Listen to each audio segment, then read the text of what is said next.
Hello and welcome to Ask Dr. Bessie. I'm your host, Dr. Bessie Fletcher. Now today you're going to meet a mother and her daughter, two daughters, and what we're going to do is just have a general conversation. We invite you to come in, be a part of the conversation, and I want you to know that this is not scripted in any way. We're just going to have a natural, honest conversation.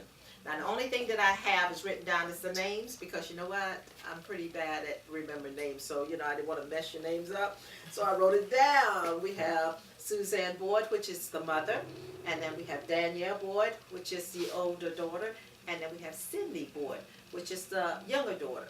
Now when I say that, I'm saying you never know which one is the oldest. Sometimes Cindy acts like she's the oldest. And she runs the house sometimes. So, that's just a personal joke. Welcome to the show. Thank you. Okay. Thank you for having us. Well, I want you to sit back, relax, loosen your hands up, and just chill. We're going to have a conversation.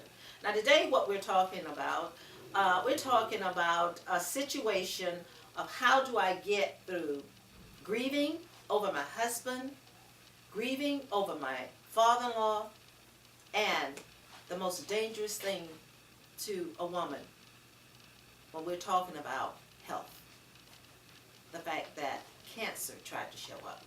So you don't want to miss the show. You want to get your pen and paper, and you want to sit down and take some notes, because as we speak and as we go through this conversation, something is going to come up in your spirit. God is going to speak to you, and you're going to hear something that's just for you. So get you something to drink, sit down, relax, and enjoy the conversation.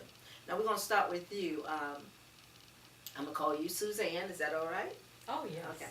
Now, Suzanne, I know when we met because of your mother.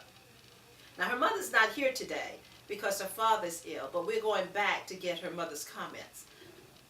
The thing that I like about this was the fact that your mother came to me and says, I need you to help my granddaughter. Now, that's the way she came. She came for you, Danielle. Now, that's when I'm saying, wow, this is the generational flow. She was afraid that you were going to college and you were not going to be in a position to handle the life outside of the home because you had a lot of things that you were holding from within. That was her main thing. She never mentioned all of the things that was going on. She knew that you were having some anger problems and you were, really dealing with some things, and she wanted to make sure that you were okay. Now, that's what a good grandmother does, you know what I mean? But when I got there, I met your mother, Suzanne. And come to find out, I heard the real story. And the real story was you lost your husband at a very young age, Mark. Mm-hmm. And after Mark's returned home of passing, then the next week, his father passed. Correct. And then after that, a couple months later, Mm-hmm. you found out that you had cancer. Correct. So we're talking about a lot of dynamics going on in this family. And then you got two young girls who's trying to, get through high school. You're coming out of high school, going to college, and then you got the attorney here who's coming up. Entering high school. Entering high school. That was a lot of pressure. So when I sat and talked to you that day, and we were talking, and your grandmother said, I just want you to help my children because I can't do it myself. So that's what I do.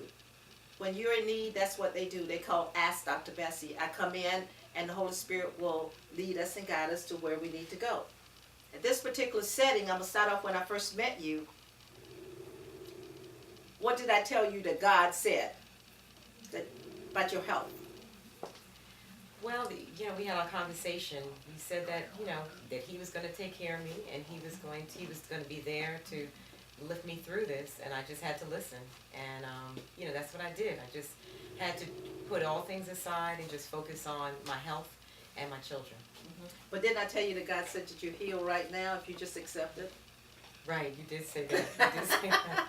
When you were saying I have cancer, and I was sitting there and the Lord was speaking to me, and He said, you healed if you just accept it. So we prayed and you accepted, and we won't tell the end results right now, but we're going to walk through this. Okay, now, then I was invited into your home. what I do is that when they call, ask Dr. Bessie, I am the kind of doctor that goes in to the home. I go to the mother and daughter. I go into their setting, and what I do is work with the Holy Spirit, and we go through the scenarios and we work through it. We've had a wonderful journey up to this point. Tell me what happened when I first came. I'm gonna start with the mother. Where you all were at that time. What was your state of mind, and where were you with your daughters and going through the cancer and the loss of your husband and your loss of your father-in-law, who you all loved so dearly? Where were you at? There were a lot of scenarios. First of all, there was a sense of fear because fear of the unknown. Not really sure of where the future was going to be. There was a little bit of anger. And I was not communicating to my children what was going on fully, and they had a sense of not being included in the whole process of my health, and then also mourning the loss of their dad, and then also there was a little bit of a conflict within all of us because they were kind of fighting for now my support and attention, and when you have two daughters, you're trying to divvy it up 50-50. It's not always, that way, and you're trying then to spend time and find time to heal each one of them. And I just thought there was a lot for me, a lot on my plate, and I needed some assistance. That was a lot on your plate. And you were hiding the fact that you had cancer. So, that was a lot. Can y'all agree to that? Yeah. That was a lot. But the thing I want you to know out there, mothers and daughters, there's never a hidden secret. Somebody knows. The kids knew. You thought you were hiding it, but you all had a pretty good idea some things were going on. And then we got the detective here who did her own research, and she decided, I'm going to do what? We're going to check this out. I'm sure you did yours in your way, but she let me know. I went in and I got on the internet and I did my research and I wanted to know what this was all about. So you had the death of your husband, and how old was Mark when he passed? 52 years old. Wow, that's young. And it was he was young, and not only that, but for me it was a pretty much a shock. You're talking about a person that was, we thought to be basically healthy, and all of a sudden just developing it was a blood clot basically, and thinking he's going to go to the hospital, get healed, and come home. And that's not what happened. And it was a 2.5 month process of not really knowing anything that had to do with cancer as well, and all the health issues that he did have were just uncovered in a very short period of time. So it was a lot. Yeah, that's fast. That's fast. And so with that, then you found yourself with two daughters, raising them by yourself, Yes. and going through the process of grieving. And I heard he was a wonderful, wonderful man. Just talking to you guys, I heard he was very exceptional. You think, why, but there's no, that's not the question we can ask. We know that he's in a good place. He's in heaven, and he's well, and he left his legacy with you guys, because I've been with you. I've been with this family over the past, 2 months? Yeah. When I came into the family, you all was distanced. There was a lot of anger. There was a lot of fighting.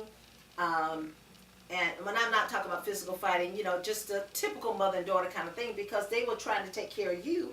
They knew you had some secrets, and that's where the most of the unease was. Tell me a little bit, Danielle, how you were feeling when I first walked in the door. Well, when you first walked in through the door, I felt a little confused, kind of distant. I kind of shut myself away from everybody who wanted to help me. I did beg my grandmother to help me because I had a sense that what would I do in the future when nobody's around to tell me not to do something, or to keep myself from getting to a really dark place, because I really wanted to do something in the future. I have plans for myself, as you know, and I was scared that if I allowed myself to get depressed and upset, that I would develop a dangerous habit and not be able to make the impact that I wanted to make on the world. So tell us a little bit about you and your father. I'm not crying, audience, my eyes, something. I told you this is natural, so we're just going to go with the flow. Something that's in my eye here, but we're going to go on anyway. So if it looks like I'm crying, we'll just all cry together, okay? Tell me about your relationship with your father and the impact it had on you. My father was, he was really one of the biggest role models in my life. My mother also. But me and my father were extremely close because we used to play golf together. He taught me golf when I was 8. And he really, really developed me as a person. I feel like that was something that me and him shared together because we both loved the game. And he was my coach. And he taught me everything about life. He was such a positive person. And I was bullied in middle school, so I did come into high school with negative attitude and negative habits. And the way he talked in our conversations on the golf course and the things that he taught me allowed me to grow from there and to become the person I am today and in the future. So. Yeah, so with that, I know that was in, because you all played about every Saturday, didn't you? Something Yeah, like that. we played even during the week. Sometimes we would go to the range together and play and spend a lot of time together, a lot of time to talk, a lot of time to bond. And see, what's happening now, you got all those conversations in your head, and it's going to follow you for the rest of your life. He's with you all the time, you know that. We talked about that. Yes. Okay? And we go to Sydney. You had a very special relationship with your father as well. And see, that's the thing. Everybody has their own relationship.